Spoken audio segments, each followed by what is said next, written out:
आज का सेहत शुरू करने से पहले आप सभी के लिए एक गुड न्यूज़ है। एक बार फिर दिल्ली में जम रहा है सेहत अड्डा 29 अगस्त सुबह 11 बजे से। अगर आप भी बनना चाहते हैं सेहत अड्डा का हिस्सा तो डिस्क्रिप्शन पर दिए लिंक या वेबसाइट पर बने बैनर पर क्लिक कीजिए और रहिए हेल्दी। अब शुरू करते हैं आज का सेहत। जब कभी कान में खुजली होती है तो हम लोग क्या करते हैं, एक ईयरबड निकालते हैं और कान में डाल लेते हैं कान को साफ करने के लिए। कसम से बहुत मज़ा आता है, बहुत अच्छा लगता है, खुजली एकदम शांत हो जाती है। कुछ लोग थोड़े खतरों के खिलाड़ी टाइप होते हैं, वो टूथपिक का इस्तेमाल करते हैं। बहुत सारे लोग कान में ईयर ड्रॉप्स डालते हैं। अब आप बोलेंगे कि ईयर ड्रॉप्स डालने में क्या दिक्कत है। हमें कोई दिक्कत नहीं है, डॉक्टर्स को है, क्योंकि बारिश के मौसम में डॉक्टर्स ईयर ड्रॉप्स का ज़्यादा इस्तेमाल करने से परहेज़ करने के लिए कहते हैं। क्यों, बताते हैं। और यही नहीं, इस मौसम में डॉक्टर्स ज़्यादा हेडफोन लगाने से भी मना करते हैं। अब अगर आप सोच रहे हैं कि इन चीज़ों का बारिश के मौसम से क्या कनेक्शन है, तो हम सब बताते हैं। साथ ही डॉक्टर से जानते हैं कि बारिश के मौसम में कानों में इन्फेक्शन क्यों होता है और कानों को हेल्दी बनाए रखने के लिए डॉक्टर क्या टिप्स देते हैं, सुनिए। Brought to you by Sensodyne K। बस बैक नहीं आया। SLS पैराफिन और दूध का करंट भी कौन, तो लाइफ का करंट ऑन, कुछ भी तो ट्राई करके देख ले। Sensodyne K toothpaste for sensitive teeth. इस समय क्योंकि हमारी ह्यूमिडिटी लेवल्स बहुत ज़्यादा बढ़ जाते हैं तो कान में इन्फेक्शन के चांसेस भी बहुत ज़्यादा बढ़ जाते हैं। तो इस समय पर हमें फंगल इन्फेक्शन बहुत ज़्यादा देखने को मिलती है। लोगों को कान में खारिश बहुत ज़्यादा होती है, जिसकी वजह से वो बड वगैरह यूज़ करते हैं और फिर से कान में इन्फेक्शन हो जाते हैं। जिन लोगों को वैक्स का इशू हो पहले से ही, क्योंकि ह्यूमिडिटी ज़्यादा है, पसीना आता है तो वैक्स थोड़ा फूल जाता है, ब्लॉकेज की प्रॉब्लम बढ़ा देता है। उसके साथ साथ देखने को मिलता है जो फीमेल्स हैं अपने हेयर वॉश करती हैं, थोड़ा सा भी पानी अगर इस मौसम में कान के अंदर चला जाए तो उसकी वजह से इन्फेक्शन हो जाता है। किसी मरीज के अगर कान के पर्दे में पहले से ही छेद है तो इस मौसम के अंदर कान की इन्फेक्शन उनके लिए और ज़्यादा बढ़ जाती है। पस आना शुरू हो सकता है, फंगल इन्फेक्शन शुरू हो जाती है, कान में दर्द शुरू हो जाता है। तो ये सब इश्यूज़ के साथ साथ में हमें देखने को मिलता है। ऐसे में लोग क्या करते हैं, जाते हैं केमिस्ट से कोई भी ड्रॉप लेते हैं, कान में डाल लेते हैं, सोचते हैं कि ठीक हो जाएंगे, कोई मैल होगा, हल्का फुल्का इन्फेक्शन होगा। पर ये गलती कभी मत कीजिए। कभी कभी इनकी वजह से हमें इन्फेक्शन और ज़्यादा बढ़ जाता है और कभी कभी कुछ ड्रॉप्स हमें सूट नहीं करती है, एलर्जी भी हो सकती है। और कभी कभी कुछ लोगों को, स्पेशली मैंने देखा है जिनको फंगल इन्फेक्शन होती है, वो कुछ ड्रॉप डालते हैं, अचानक बहुत तेज़ दर्द शुरू हो जाता है, परेशान हो जाते हैं, रात बेरात सो नहीं पाते हैं। तो ये चीज़ें मत कीजिए। कुछ लोग क्या करते हैं, तेल को गर्म करते हैं, रात को कान में दर्द हुआ वो डाल लेते हैं, वो और भी डिजास्टर है, उससे और मुश्किलें बढ़ जाती हैं, उससे और ज़्यादा फंगल इन्फेक्शन बढ़ जाता है। तो चीज़ें ठीक ना होने की बजाय वो और ज़्यादा बढ़ने लग जाती हैं। इससे तो अच्छा है आप अपने किसी पास वाले ENT के पास जाइए, उनसे अपना चेकअप करवाइए कि कहीं कोई कान में इन्फेक्शन है, कोई फंगस है, वो साफ़ करें, कुछ दवाई लगाएं। कान के पर्दे में छेद है तो उसको देखते हुए उसके लिए दवाइयाँ शुरू करें।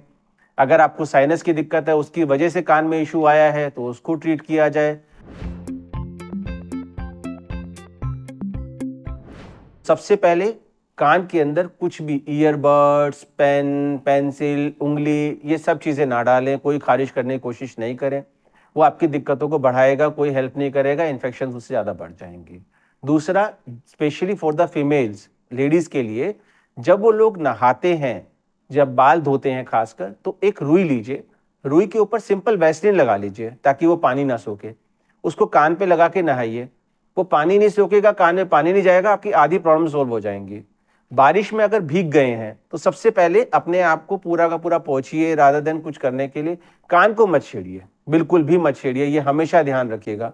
इस समय मैं बोलूँगा कि ईयरफोन और हेडफोन्स का यूसेज भी कम से कम करें। जितना हम कान के अंदर डालेंगे उतना स्वेट इकट्ठा होता है, वो और ज़्यादा इन्फेक्शन को बढ़ाता है। अनटिल अनलेस की वो बहुत ही ज़्यादा ज़रूरी हो तभी उसकी तरफ से ध्यान दीजिए। अगर कोई भी छोटा सा भी इशू आता है कान के अंदर तो अपने आप अपने डॉक्टर ना बनिए, अपने पास के ENT के पास जाइए और अपना इलाज कराइए। बारिश के मौसम में सिर्फ स्किन इन्फेक्शन नहीं होता है, कानों में भी इन्फेक्शन हो जाता है, इसलिए ख्याल रखें। अगर आपको कान में कोई दिक्कत महसूस होती है तो डॉक्टर से मिलिए, खुद डॉक्टर बनकर अपना इलाज मत करिए। अब बढ़ते हैं सेहत के अगले सेगमेंट की तरफ, तन की बात। अगर दिल ज़्यादा ज़ोर से धड़क रहा है तो वजह हमेशा प्यार नहीं होती।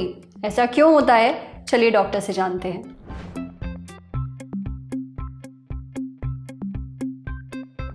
हमारा दिल कैसे धड़कता है? आप कहेंगे धक धक धक धक, यानी एक हार्ट बीट पूरी होने पर 2 बार धक धक की आवाज़। लेकिन कभी कभी कुछ लोगों में ये धक धक की आवाज़ 3 बार आ जाती है, माने धक धक धक। इसे गैल्पिंग हार्ट कहते हैं। ये तब होता है जब दिल की लय में कुछ गड़बड़ी आ जाती है।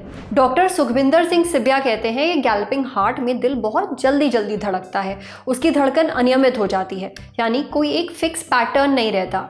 ये दिक्कत उन लोगों में होती है जिन्हें दिल की कोई बीमारी हो, ऐसी गंभीर बीमारी जिसमें हार्ट फेल होने का रिस्क हो।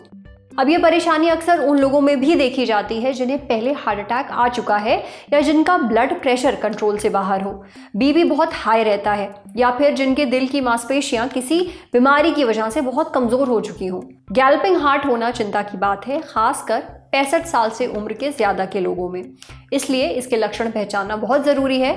अगर आपके दिल की धड़कन तेज़ और अनियमित है, आपको सांस लेने में दिक्कत होती है, खासकर कोई फिजिकल एक्टिविटी करते समय, या आपको हमेशा थकावट और कमज़ोरी महसूस होती है, आपके पैरों या फिर एड़ियों में सूजन है, चक्कर आते हैं, तो तुरंत डॉक्टर से मिलें। आपको दिल की कोई गंभीर बीमारी हो सकती है। डॉक्टर सिबिया आगे कहते हैं कि कई बार जब दिल शरीर की ज़रूरतें पूरी नहीं कर पाता है, यानी जितने खून की ज़रूरत शरीर को है उतना पंप नहीं कर पाता, तब भी गैल्पिंग हार्ट की समस्या होने लगती है। अगर परेशानी बढ़ जाए तो फेफड़ों में फ्लूइड जमा होने लगता है, इससे शरीर में ऑक्सीजन की कमी हो जाती है और हमें सांस लेने में मुश्किल होने लगती है और जान पर भी बना सकती है। इसलिए डॉक्टर से मिलना बहुत ज़रूरी है। वो कुछ टेस्ट करेंगे, इनसे पता चलेगा कि आखिर किस बीमारी की वजह से आपको गैल्पिंग हार्ट की दिक्कत हो रही है। बीमारी का पता चलने के बाद उस बीमारी के हिसाब से आपको दवाइयाँ दी जाएंगी और आपका इलाज किया जाएगा। समझे? अब बारी है सेहत के आखिरी सेगमेंट की, खुराक यानी झक्कासी हेल्थ टिप। बारिश के मौसम में हड्डियों जोड़ों में दर्द होता है, एक्सपर्ट से जानिए इससे निपटने के लिए क्या खाना चाहिए। बारिश के मौसम में कुछ लोगों को हड्डियों जोड़ों में दर्द शुरू हो जाता है, खासकर उनमें जिन्हें अर्थराइटिस है। अर्थराइटिस यानी कि गठिया। इसमें शरीर के अलग अलग जोड़ों में सूजन आ जाती है, अकड़न होती है, बहुत दर्द होता है। सबसे ज़्यादा असर घुटनों और कूल्हों की हड्डियों पर पड़ता है। पहले अर्थराइटिस सिर्फ बुजुर्गों को ही होता था, लेकिन अब युवाओं में भी इसके मामले खूब देखे जा रहे हैं। उस पर से ये मौसम। अर्थराइटिस के मरीजों की परेशानी इन दिनों खूब बढ़ रही है। दरअसल अभी तापमान में बदलाव हो रहा है, नमी ज़्यादा है और हवा का दबाव कम। इससे हड्डियों में अकड़न आ जाती है, फिर सूजन और दर्द बढ़ जाता है। इसलिए इस मौसम में ऐसी चीज़ें खानी चाहिए जो हमारे जोड़ों की सूजन कम करने में मदद करें, यानी जिनमें एंटी इन्फ्लेमेटरी गुण हों। क्या है ये चीज़ें? ये हमें बताया डाइटिशियन प्रेरणा कालरा ने। डाइटिशियन प्रेरणा कहती हैं कि अर्थराइटिस के मरीजों को इन दिनों अपने खाने में हल्दी ज़रूर लेनी चाहिए। हल्दी में कर्क्यूमिन नाम का तत्व होता है जिसमें एंटी इन्फ्लेमेटरी गुण होते हैं, यानी ये शरीर के अंदर की सूजन को कम करता है और अर्थराइटिस में आराम पहुंचा सकता है। आप हल्दी के साथ काली मिर्च ले सकते हैं, इससे शरीर में हल्दी अच्छे से अब्जॉर्ब होती है। लेकिन हल्दी के सप्लीमेंट्स बिना किसी एक्सपर्ट की सलाह के हरगिज़ ना लें। आपके लिए अदरक खाना भी फायदेमंद रहेगा।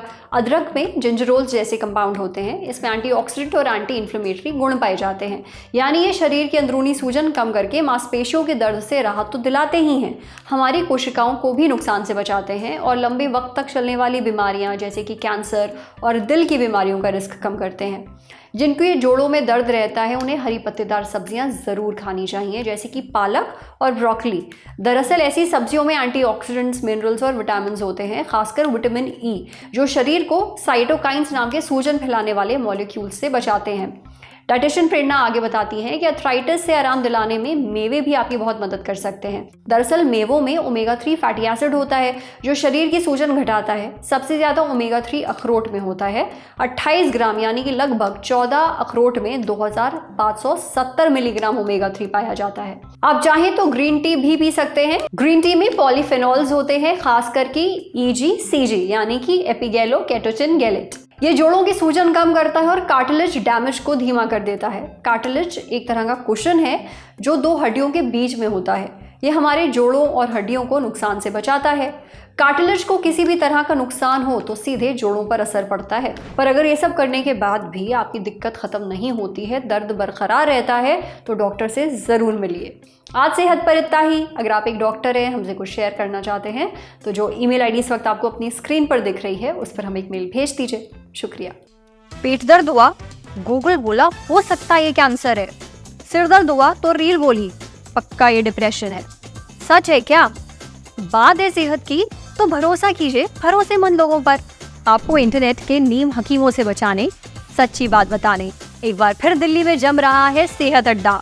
होंगे डॉक्टर्स, होंगे एक्सपर्ट्स और होगी सेहत की बातें तमाम। हंसी है सबसे बड़ी दवा, इसलिए आपको हंसाने का भी है इंतजाम। कार्यक्रम शुरू होगा 29 अगस्त सुबह 11 बजे से।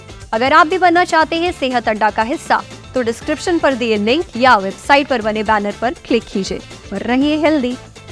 Sensodent K presents Sehat Adda, co-powered by USV, your reliable healthcare partner, and Dr. Basu Eye Hospital.